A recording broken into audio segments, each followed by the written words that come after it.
It really makes no difference if science can or cannot rule out supernatural forces. Most educated people today believe in evolution regardless. Thus, it is imperative that we provide a way for Judaism to accommodate evolution, and it is quite easy to do so. So is that a reason to jettison traditional Jewish belief? Just to accommodate materialists who can bring themselves to believe in supernatural creation, even though science cannot rule it out? Isn't that just a little bit theologically problematic? You are being very dogmatic and ignorant of Jewish scholarship. There is a long tradition of medieval Jewish interpreters, the Rishonim, as you call them, who did just that.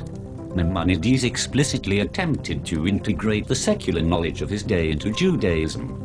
I'm afraid it is you who is ignorant. You must never forget that Maimonides never reconciled Judaism with the prevailing theories which opposed creation ex nihilo and denying individual providence. He did not see the Torah as being infinitely plastic as you seem to, in order to accommodate the widely held materialistic biases of the intellectual elite. Well, you must keep in mind that those ancient beliefs were based on speculative philosophy and could easily be dismissed as inconclusive by Maimonides. But evolution and an ancient universe is an inescapable part of what we consider factual knowledge of the world today. But did you yourself not say that these medieval interpreters, in fact, strive to reconcile many philosophical speculations anyway? Why did they bother, if they were merely speculative? Apparently, they didn't perceive them to be entirely speculative at the time. Exactly. Yet they only accommodated certain beliefs and not others. Don't you realize that they cared only about the truth, and not about what was widely believed to be established fact?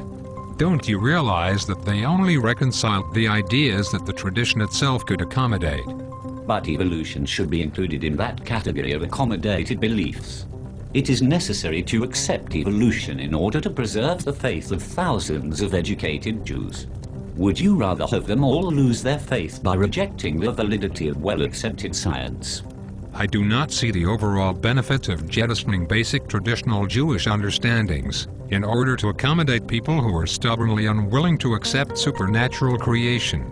They will not be truly accepted by most traditional Jews, and the results will be tragic. Oh, really now? Why must you all be so close-minded? But think, what kind of Judaism are you really making for these people? It will certainly be one that radically departs from how all previous generations understood the creation account. You are doing people a great disservice by allowing them to form their own theology, divorced from the traditional community. Well, they can always join the academic, educated, open-minded, orthodox Jewish community, can't they? Huh? We're growing faster than you care to admit. In any event, the creation account in Genesis is clear, that animal life emerged by special creation and not by evolving from previous life forms. How can it possibly accommodate an evolutionary model of life? It's more simple than you think. Special creation is not a fundamental article of Jewish faith. As Maimonides stated, the doors of interpretation of Genesis are not closed, as long as one does not contravene an article of faith. Well, that depends on how you go about making the interpretation. Doing away with all basic traditional understandings of the biblical verses is itself in violation of fundamental Jewish belief. So let's hear, how do you propose to reinterpret Genesis? Knowing what we know now about the widespread creation myths of the ancient Near East, we can reasonably conclude that much of the first half of the book of Genesis was written as an anti-pagan, polemical work.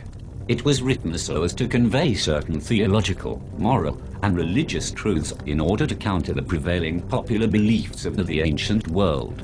I see. This means that roughly the first third of the book of Genesis is a myth, a complete fabrication of fictitious events and dialogues. In order to counter pagan myths, did the ancient Israelites believe that these stories really happened? Were they commanded to believe in fairy tales? Well, you see, the word myth is not as bad as you are making it sound. You must appreciate that all cultures generate myths in order to use them as vehicles to convey important values and attitudes. There is a Jewish version of this concept called "the Torah speaks in the language of man." Really? So tell me, If the ancient Israelites actually believed these stories were describing true events, who first discovered that they were really just mythological? Well, you see, this conclusion was drawn in the 19th and 20th centuries when it became clear that an enormous amount of scientific evidence contradicted the historicity of these stories. So what you are saying is that for more than 3,000 years, every great prophet and every great rabbi, without exception, had a vastly mistaken understanding of the biblical verses of a large section of the book of Genesis? I know it's perhaps a little hard to accept, but was it really only the thinkers of the 19th and 20th centuries who first really understood the truth? Now do you see why such an approach to biblical interpretation is undermining all of our received Jewish tradition? Can't you see that you are rendering all traditional interpretation completely obsolete? Don't worry. This is child's play compared to what I have in mind regarding the many factual errors made by the sages in the Talmud and the crucial mistakes of the poskim regarding the true understanding of the halakha.